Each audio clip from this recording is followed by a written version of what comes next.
So I've been in the filmmaking industry for about 4 years now doing paid gigs, and it's only recently I've invested some actual money in lighting, which might seem crazy at first, but here's my reason behind all this. So if you ever search like what filmmaking is, should you invest in first, people always tell you that the camera is kind of the least important one and buy lights and a good mic first. And although it's all true, it only applies really to a select amount of people. People who do a lot of short films and low budget features, and people who do corporate videos and a lot of interviews. But with all the other niches like commercials, event films, music videos, weddings or adventure films, you're better off first investing your money in other things like cameras, lenses, stabilizers, tripods or drones. Now I'm not saying you shouldn't buy any lights and audio gear, because you absolutely should, but you should first invest the majority of your money in other things. I absolutely agree that everyone should have like a Rode video mic and a couple of these small Amazon LED lights in their backpack. But in the first couple of years when you're starting out, you shouldn't spend more, and you shouldn't spend thousands or tens of thousands of dollars on lighting. First, and kind of the biggest reason behind all this, is just simply viewing things from a business perspective. You'll get a lot better and faster return on cameras, lenses and stabilizers, and you can a lot easier charge more money for 4K video, slow motion, and just for overall better image quality. Also, when you're going on a shoot, you're always using your camera, your lenses, and some kind of support like a tripod or your stabilizers, which means that these are always bringing the money back. With lighting, it's just not the same. So in the past I did a lot of commercials, event films and like smaller videos without using any lights, and they all turned out great. Now that's obviously not completely true, because I usually had one or two like small Amazon LED lights in my backpack, which I use from time to time, but it's a completely different story because those cost around like 30 to 50 bucks, so you're getting a 100% return with just 3 or 4 shoots on them. So getting back to the third point, when you have a proper lighting setup with multiple lights,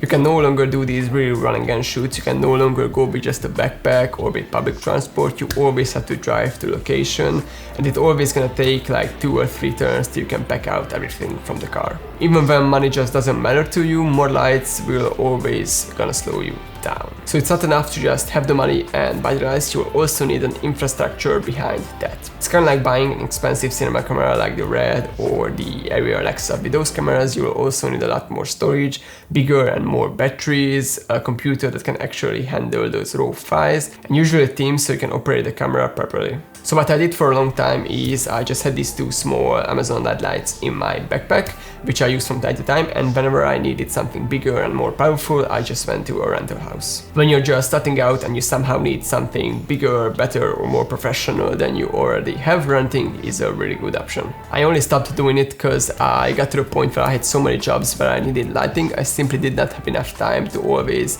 rent out and return all the gear to the rental house, and also where I live in Hungary, renting options are pretty limited. The only lights I could rent out were these like old big airy HMIs like the 650, the 1000, the 2000 and the 5000 watt one, and also some cheap LED panels and some NAND light tubes. And although those big airy lights look really cool and clients always liked when I brought them on set, I just hated using them. They are big and heavy and they get really hot really quickly, and the only possible way of changing color temperature on them is to use gels, which is a really inconvenient and slow way of doing it. So for me, it was a no-brainer to finally invest in some better lights. I finally settled on buying an aperture 300X and also 2 NAND light tubes like the bigger ones. And they are just pretty much perfect for me because I can operate all of them by myself. They fit perfectly in my car, and they're just meant for running and shooting with all the presets and RGB options, and the fact that I can control all of them with my phone. And all the lights are battery powered, which means I can run my Aperture 300X on full power with just 2 wheelocks, and it's the best thing ever. I had several commercial and product video shoots in the past couple of months, so I really had some time to test them out, and I could not recommend them anymore.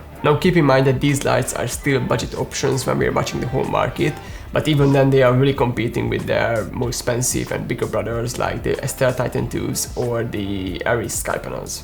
So the key is to make the right investments at the right time. I bought these lights a couple months ago and they already made more than their price back, and I absolutely love them and I probably will buy more. So yeah, I hope this video helped you make some smarter decisions when it comes to investing in filmmaking gear. I am planning to make a lot more in-depth video about this whole investing in filmmaking gear topic for beginners and for professionals as well.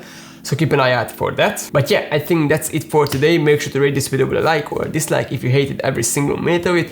or if you have a more complex opinion, drop a comment down below. I answer every single one of them. Subscribe if you want to see more content like this, and I see you guys next time.